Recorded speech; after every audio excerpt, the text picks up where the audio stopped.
Happy Pride Month, queer folks. Happy belated Juneteenth, Black people. And happy 6 years of being out of prison, me. This is Grassroots with Jayda.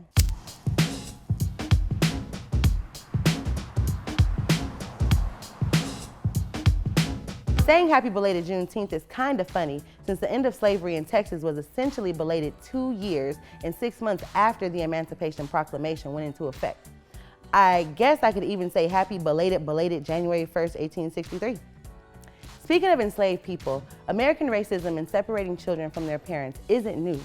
Ever heard of the prison industrial complex? And by complex, I don't mean an emotional problem, like Trump's inferiority complex. I mean a big fucking institution that has been in place and growing for hundreds of years. Yes, be pissed about children being separated from their parents at the border. It's fucking horrible. But can we also get angry about the other 53,000 children that are locked up in this country? Over 10,000 of whom are incarcerated for offenses that aren't even crimes? There's also the rest of the 2.3 million people locked up inside our imaginary borders. Taking away someone's mother or father breaks up a family too. Keeping families together within the prison industrial complex isn't the answer. Abolishing the complex is. We need some good news. Let's see. Pass. Pass. Pass. Okay. Beyonce and Jay-Z dropped a new album. It's called Everything Is Love. I guess they made up. We've got a half-black princess, y'all, Meghan Markle. If you're excited about that, just wait until you hear about Princess Keisha Omalanya of Nigeria, a whole black princess. You might say, but Meghan is interesting because she's from America and was on TV. Hey now, look, it's Inglewood's own Princess Keisha Omalanya of Nigeria. Speaking of black princesses from South LA, Tiffany Haddish just hosted the MTV Movie and TV Awards. Meghan is the only one that can look good in a dress. God, I love her. Tiffany, I'm interviewing me this month, but next month, call me. After her visit to the White House, Kim Kardashian West, let's actually forget the West part for now, Kim Kardashian got clemency granted for Alice Marie Johnson, a 63-year-old black woman who has been in prison for the last 21 years. I say keep it up, Kim. In fact, I smell a new series coming. Keeping Up with the Clemency? Oh, and now my producers tell me we have a special segment. Let's take a look, and we'll be right back with me. Happy 6-year anniversary, Jayda! Congratulations, Jayda, for staying home 6 years. 6 years. Congratulations, Jayda. We love you. Congratulations, Miss Jayda Rasberry, on being home for 6 years. You have been powerful and brilliant. I'm so proud of you. 6 years home. Congratulations on being home now for 6 years. I appreciate you, your fight. You've done things that most people wouldn't be able to do in a lifetime. I'm very proud of you, and I love you very much. I am so lucky to have you in my life. You are truly iconic. I and everyone else whose lives you've walked into is so blessed. Your light is infectious. I just want you to keep grinding, keep doing the dope shit that you're doing in the world. I'm so happy that you're here with us. I look forward to continuing to fight together. The world and this movement are better because you're here and because you're leading the way. You are one of the most brilliant organizers, thinkers, leaders, inspirers. Congratulations on all of your accomplishments, and I'm so proud of you for making it 6-year anniversary. That's a milestone. I want to congratulate Jayda on her 6-year anniversary. Congrats on 6 years, Jayda. Love you. You're one of those people that don't have a problem speaking truth to power. You know, you're my shiro. You know this. I'm your big sister, but you are my shiro. Congratulations, baby girl. 6 years of, creating and manifesting your own lane. I can't wait to be a part of and witness and admire everything you do from this point on. I am so happy to have you here in this world, not behind bars. Congratulations, Jayda. Thank you for putting your all and making sure that this system that we know as a prison industrial complex comes down. Congratulations on your celebration of being home after being in such a horrible place. I'm thankful to have you. Welcome home. Freedom looks good on you. We love you so much. I can't wait to see you. I just want to tell you how much of an inspiration you are and how proud I am of you and being home 6 years. Hey, Raspberry, Strawberry, Peach. Congratulations on being home for 6 years. You're awesome and I love you. Welcome back, and clearly from the footage that you just seen, the next guest needs no introduction. Hey. Oh my gosh, that was the sweetest video. What? That was so cute. All my people, I love y'all. Aww. So it's so nice to be interviewing you, or me, or us, right? Right? Thank you. This is amazing. Like, I'm really excited to be sitting in this chair.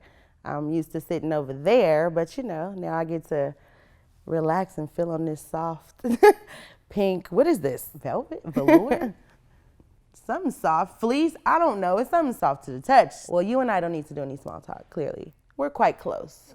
You know, today is the 6th year that you've been home. Today marks the 6th year. How does it feel, you know, being home and sitting here in the studio? It's a blessing.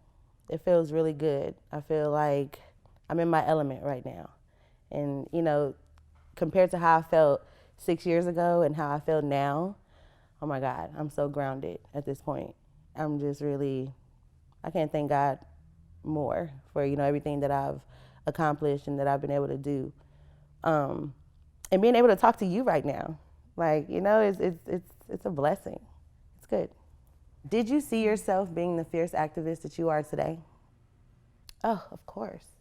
You know, I've always been fierce, right? That's not even a question. So I think when I was inside, I wanted to come home and do something, right? I wanted to make a change. I didn't know what that looked like, but I knew I wanted to be a part of something big, right? And I think now with this platform, I get to share that with the world. Okay. How did you get into this work? And what was your motivation? Like, what motivated you to be the voice for the voiceless? How did I get into this work and what was my motivation? So I was incarcerated in Valley State Prison for 6 years, and today marks the 6th year anniversary of me being home. And while I was inside, I witnessed and went through, oh my God, so much. And when I came home, I said, you know what? I know how to attack that beast, right? I know how to fight that. I've been in there, I lived it. So I can't see myself honestly doing anything else, but what really motivated me was a friend of mine, a close friend of mine passed away. Jayda Schmidt. She died in March of 2014. And when she died at CIW prison, that's when I really went face first into this work. We get our autopsy report. Her autopsy is showing deferred, right? Meaning they don't know why she died. She just passed away due to stroke-like symptoms. But I'm like, stroke-like symptoms? No, either she had a stroke or she didn't. You know, like what was it? And it could have been prevented. Like they were giving her the wrong medication. It was just all bad. And from that, I, you know, put out a Facebook post and had over 200 people call CIW, you know, and demand an investigation into her death. I fight for her, and I fight for all the other women who are losing their lives inside of the prison. Yeah, I remember a lot of that. Like when you're bringing up a lot of stuff that, a lot of feelings that I still wrestle with, you know, every day. You know, around the deaths and the suicides and the prisons and the alleged suicides, say that, in the jails and in the prisons. When you came home, what was that like? You know, what was it like to come home, you know, and be with family or, you know, jobs or going to school? What did that look like for Jayda? When I first came home, you know, it was interesting. You know, the world is different. When I came home, I think I was like shocked at everything. My grandmother was really sick. I didn't know the severity of like how sick she really was. So I think that kind of hurt a lot. But she was still here. You know, at the time I got to see her before she passed away. My family, my immediate family moved to Iowa. So, you know, I got support through the phone. But as far as actually being here, it was hard. You know, readjusting to this life, right? And actually getting a job. Like it was so hard to get a job. When I finally did, you know, get a job, I was working at Polo Ralph Lauren in the Cabazon outlet, and it was cool.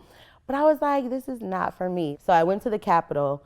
And when I went up to the Capitol, I spoke about alternatives to prison and medical negligence, and also speaking about Jayda, who had just passed away 2 weeks prior to me going. And you know, while I was there, after I spoke, everybody's like, hey, do you know Patrice? Like, she's this bomb-ass organizer in LA who has this organization. I'm like, no.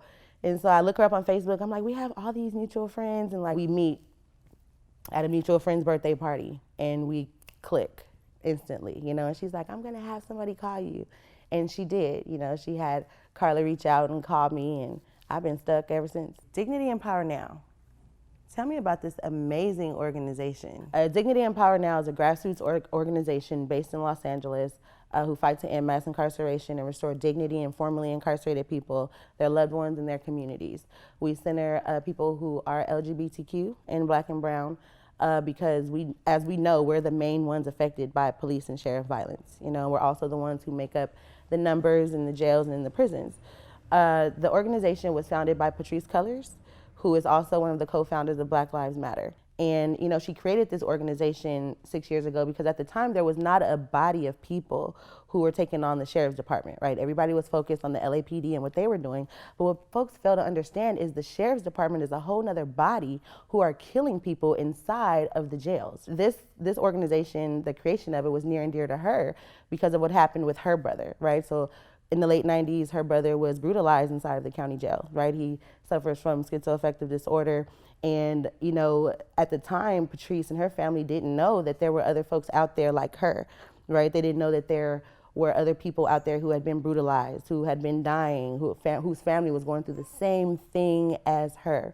And when she got a hold of a report written by the ACLU, that's when she realized, you know, this has to stop. Somebody has to take on these fuckers.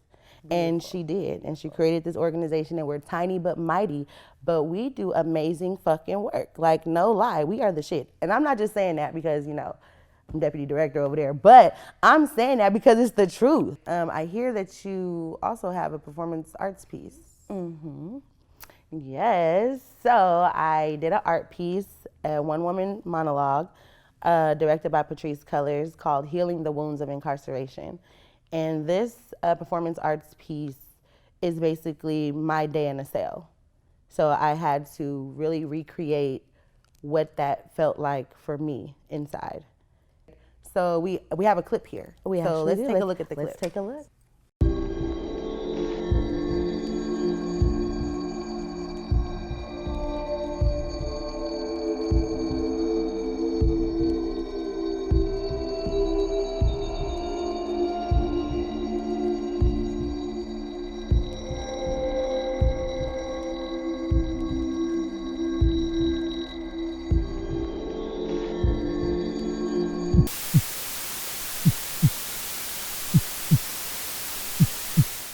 That clip right there was very powerful. Tell the folks at home a little something about Jayda, your journey, and you know, your fight for freedom.